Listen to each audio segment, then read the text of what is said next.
मार्गशीर्ष गुरुवाराची संपूर्ण माहिती. मार्गशीर्ष महिन्यातील गुरुवार विशेषतः महालक्ष्मी देवीच्या पूजेसाठी महत्त्वाचे मानले जातात. या दिवशी अनेक स्त्रिया महालक्ष्मी किंवा वैभवलक्ष्मीचे व्रत करतात, ज्यामुळे घरात सुख, समृद्धी आणि धनधान्याची भरभराट होते.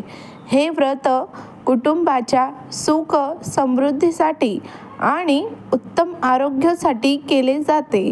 या गुरुवारी शास्त्रोक्त पद्धतीने पूजा करून आणि कथा वाचून महालक्ष्मीचा आशीर्वाद मिळविला जातो.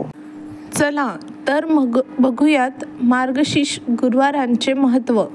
या महिन्यात महालक्ष्मीची पूजा केल्याने घरात धनधान्याची समृद्धी येते आणि कुटुंबात सुख शांती नांदते. तसेच मनोभावे आणि श्रद्धेने हे व्रत केल्यास मनातील इच्छा पूर्ण होतात. हे व्रत कुटुंबातील सदस्यांना उत्तम आरोग्य लाभावे यासाठी देखील केले जाते. मार्गशीर्ष महिन्याच्या पहिल्या गुरुवारपासून हे व्रत सुरू केले जाते आणि शेवटच्या गुरुवारच्या दिवशी याचे उद्यापन केले जाते. मार्गशीर्ष गुरुवारची पूजा आणि विधी अशी करावी. 1. सकाळची तयारी.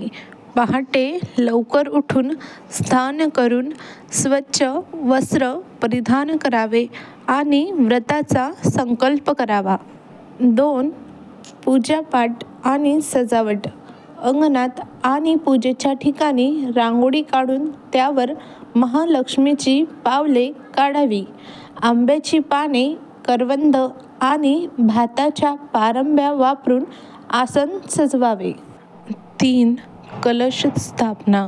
चौरंगावर तांदूळ पसरून त्यावर कलश ठेवावा.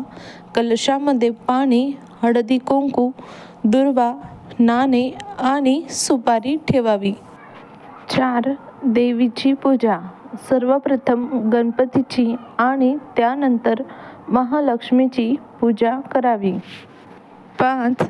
सर्व देवांची पूजा करून नंतर महालक्ष्मीची कथा वाचून खालील मंत्र म्हणावे. मंत्र जाप.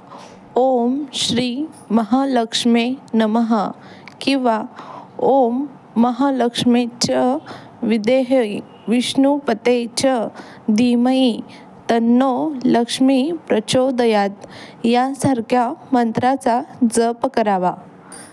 अशा प्रकारे मनातील सर्व इच्छा पूर्ण करण्याच्या हेतूने श्री महालक्ष्मी व्रत करण्याची पद्धत आहे.